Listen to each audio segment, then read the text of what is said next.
Hello friends, welcome back to my channel. তো তোমরা সবাই কেমন আছো? আশা করি খুব ভালো আছো। তো দুর্গাপুজোর ভিডিওটাই লাস্ট আমি দিয়েছিলাম, তারপর আর আমি আর কোনো ভিডিও তোমাদের সাথে শেয়ার করিনি। তাই অনেক দিন হয়ে গেল, অনেক সমস্যার কারণে কোনো ভিডিও আমি শেয়ার করতে পারিও নি। তো বাইরে শহরের দিকে যে দুর্গাপুজোটা প্যান্ডেল হপিং করেছি সেটাই তোমাদের সাথে শেয়ার করেছি, কিন্তু আমার এরিয়ার ভিডিওগুলো তোমাদের সাথে শেয়ার করিনি। তো সেই ভিডিওগুলো আবার নতুন করে তোমাদের সাথে শেয়ার করব। তো অবশ্যই তোমরা কিন্তু পুরো ভিডিওটা দেখো।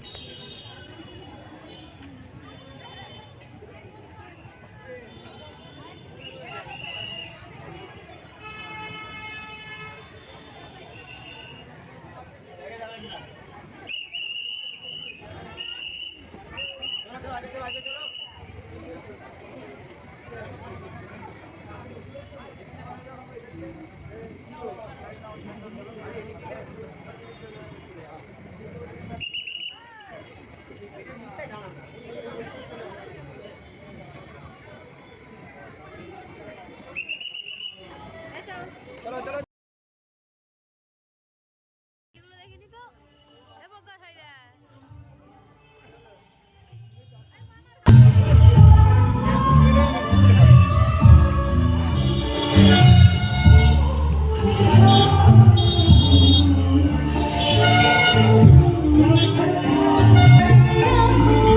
আস্তে আস্তে একটুখানি পপুলার কিছু ভালো বাংলা ছায়াছবির গান একটুখানি গাই।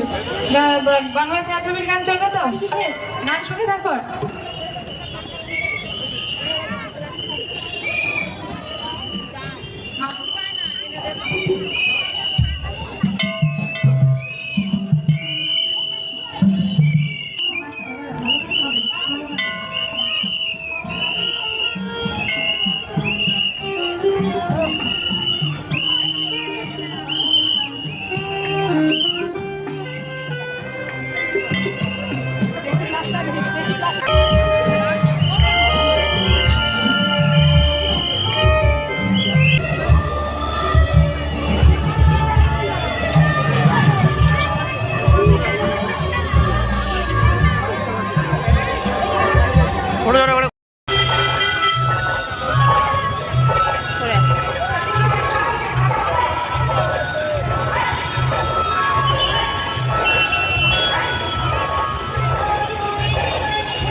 এখন আমরা চলে এসেছি বিষ্ণুপুরের এই বাড়িটাতে। এই বাড়িটায় প্রতি বছরই দুর্গাপুজো হয়, কিন্তু এই বাড়িটাতে সবাই সবসময় থাকে না, শুধু এই দুর্গাপুজো হয় যখন তখন এই বাড়িটা খোলা হয়, আর না হলে সর্বত্রই এখানে তালা দেওয়া থাকে। আর পুজো শেষ হতে না হতেই এখানেকার ঠাকুরও বিসর্জন দেওয়া হয়, তারপর আবার তালা বন্ধ হয়ে যায়। কেননা এই বাড়িতে যারা থাকেন বা যারা ছিলেন তারা তাদের এখন প্রজন্মে যারা আছে তারা বাইরেই থাকে, তারা এই পুজোর সময় সাধারণত এই যে বাড়িটাতে আসে।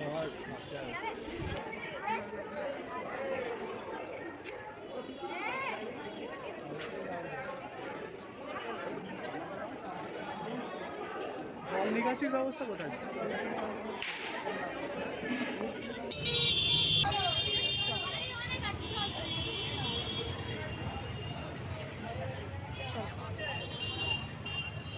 হাত দাও খাই যায়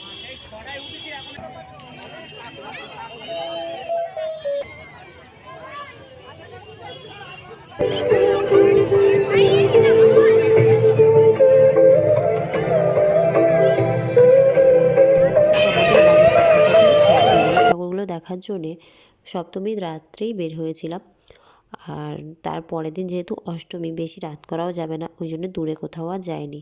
রাজারহাট, বিষ্ণুপুর, পোলেরহাট, পোলেরহাটেই তো তো আমরা এইটুকুনি জায়গার মধ্যে ঘুরেছি। আর এই যে এটা হচ্ছে স্যার রমেশ বিষ্ণুপুরের এখানকার ঠাকুর।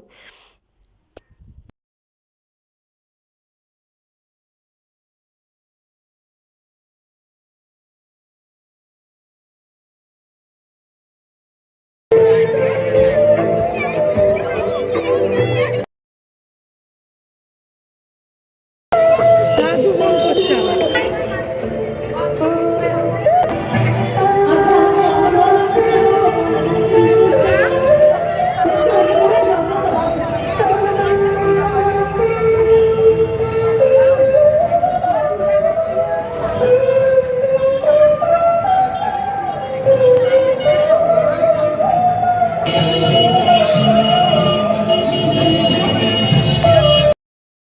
আশা করছি পরের ভিডিওগুলো খুব তাড়াতাড়ি এবং সময়ের সাথে সাথে তোমাদের সাথে আমি শেয়ার করতে পারবো। এইটুকুনি আশা করতেই পারি, কেননা অনেক সমস্যার জন্য যেহেতু ভিডিওগুলো আটকে গিয়েছিল তোমাদের সাথে শেয়ার করতে। তো এবার আশা করি তাড়াতাড়ি চেষ্টা করব। আর হ্যাঁ, আমরা যতগুলো ঠাকুর দেখেছি আমাদের এরিয়ার মধ্যে, সবথেকে এই শিকরপুরের প্যান্ডেলটা যেমন হয়েছে তার থেকে ঠাকুরটা খুব সুন্দর হয়েছে। আর এখানকার ঠাকুরটা সত্যিই খুব দেখতে সুন্দর হয়। আর এবারে তো এরা অন্যভাবে ঠাকুরটাকে রেখেছে।